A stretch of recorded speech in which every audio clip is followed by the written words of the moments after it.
everyone. I hope you're having a wonderful day today. I'm here today to read you another story. The story that I'm going to read to you today is a really special one, and it's called Those Shoes, and it's by Mary Beth Bolts. I hope you love the story as much as I do.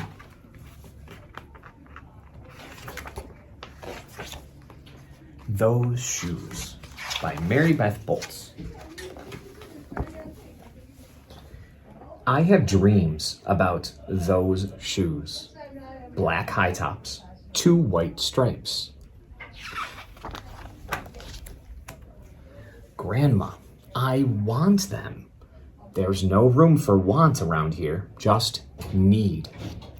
Grandma says, and what you need are those new boots for winter.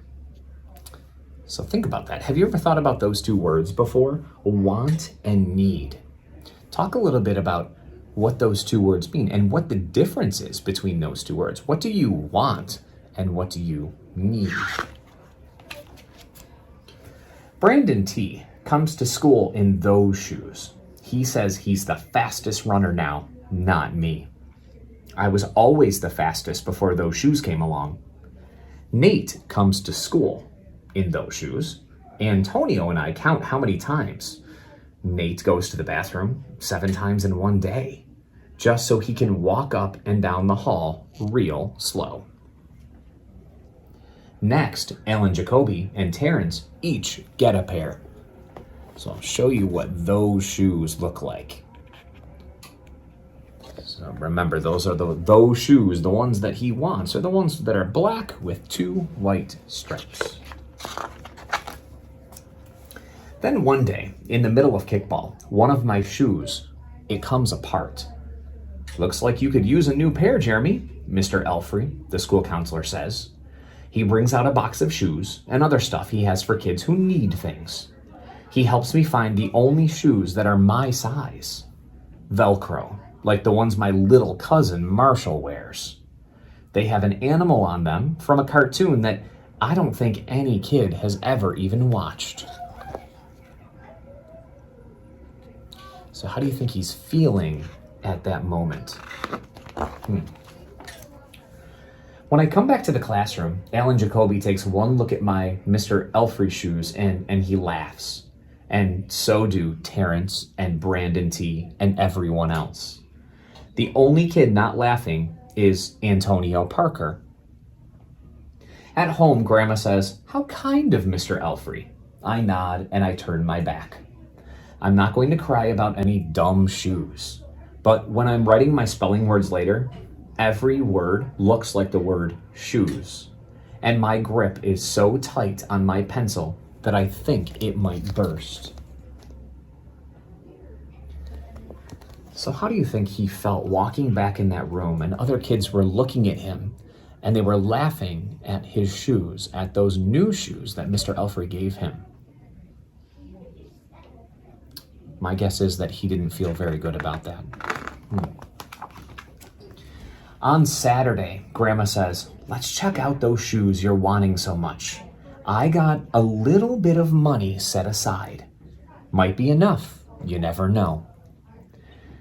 At the shoe store, Grandma turns those shoes over so she can check the price. When she sees it, she sits down heavy. "Well, maybe they wrote it down wrong," I say. Grandma shakes her head. So I'm thinking that Grandma was most likely thinking at this stage that those shoes were just too much money. Then I remember the thrift shops. What if there's a rich kid who outgrew his or got 2 pairs for Christmas and had to give one of them away? We ride the bus to the first thrift shop. Black cowboy boots, pink slippers, sandals, high heels. Every kind of shoes except the ones that I want. We ride the bus to the second thrift shop. Not a pair of those shoes in sight. Around the corner is the third thrift shop. I see something in the window.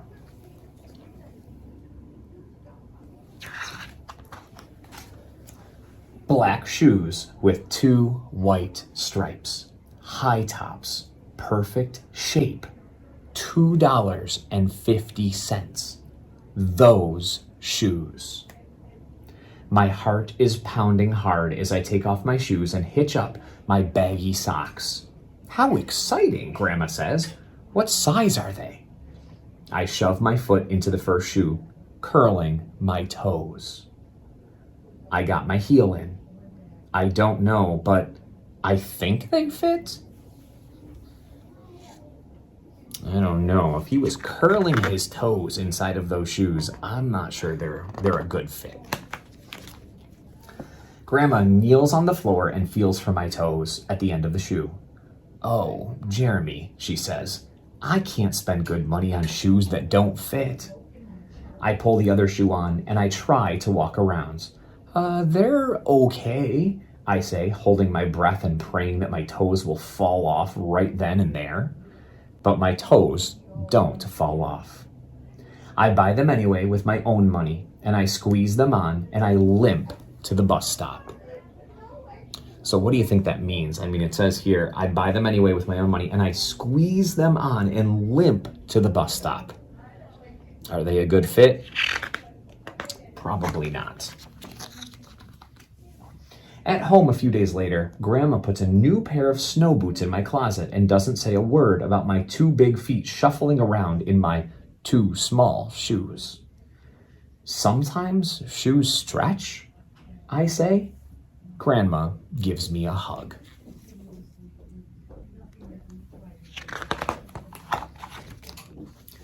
I check every single day, but those shoes, they don't stretch. I have to wear Mr. Elfrey's shoes to school instead. One day during math, I glance at Antonio's shoes. One of them is taped up, and his feet look smaller than mine. After school, I head to the park to think. Antonio is there, the only kid who didn't laugh at my Mr. Elfrey shoes. Any guesses about what's going to happen? What do you think that he's thinking at this stage, especially if Antonio is involved in this? What do you think might happen here? Let's find out. We shoot baskets. A loose piece of tape on Antonio's shoe smacks the concrete every time that he jumps. I think I'm not going to do it. We leap off the swings. I'm not going to do it. We race from one end of the playground to the other. I'm not going to do it, I say. Do what? Antonio says, breathing hard. Grandma calls me for supper and invites Antonio over too. After supper, he spies my shoes. How come you don't wear them? Antonio asks. I shrug. My hands are sweaty. I can feel him wishing those shoes were his. That night, I'm awake for a long time thinking about Antonio. When morning comes, I try on my shoes one last time.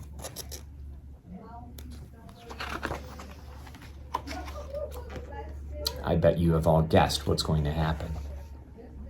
Before I can change my mind, the shoes are in my coat. Snow is beginning to fall as I run across the street to Antonio's apartment. I put the shoes in front of his door. I push the doorbell and I run.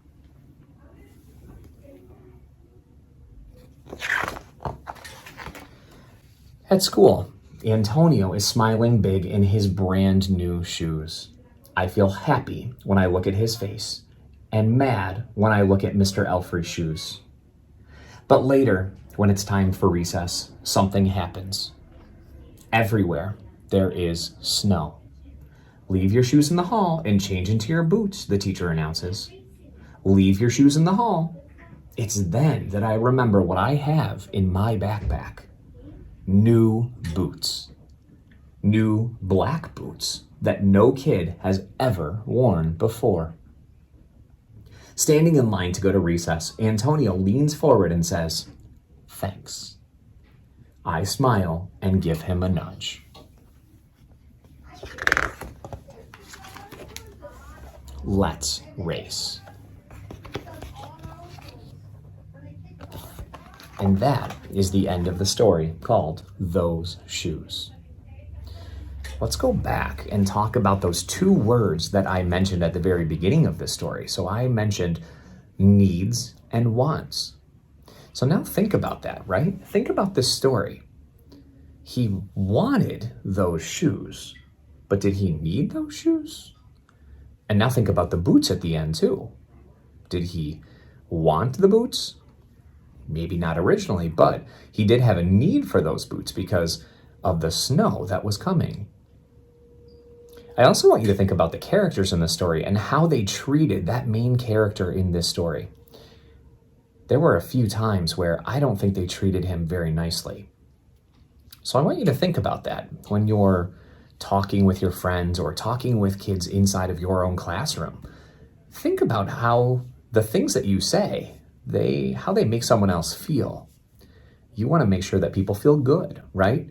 And sometimes it doesn't really matter what you have on your feet or the clothes that you wear. It matters about how you treat other people, right? It's not about the clothes. It's not about the shoes. It's not about your backpack. It's not about all those things. But really, it's about how you are treating other people. And I think we saw a really great example of how to treat people in this book, especially when our main character gave his own shoes that he wanted so badly. He gave them to a friend. I love that message in this story. What else did you take away from this story? What else can you learn from this story? How did this make you a better person? And I also want you to think about, did anyone show the Ram's way inside of this story? I can't wait to talk about those things. And after you hear this story, stop me and talk to me about that. Talk to your teachers and talk to your friends about what you saw and heard inside of this book.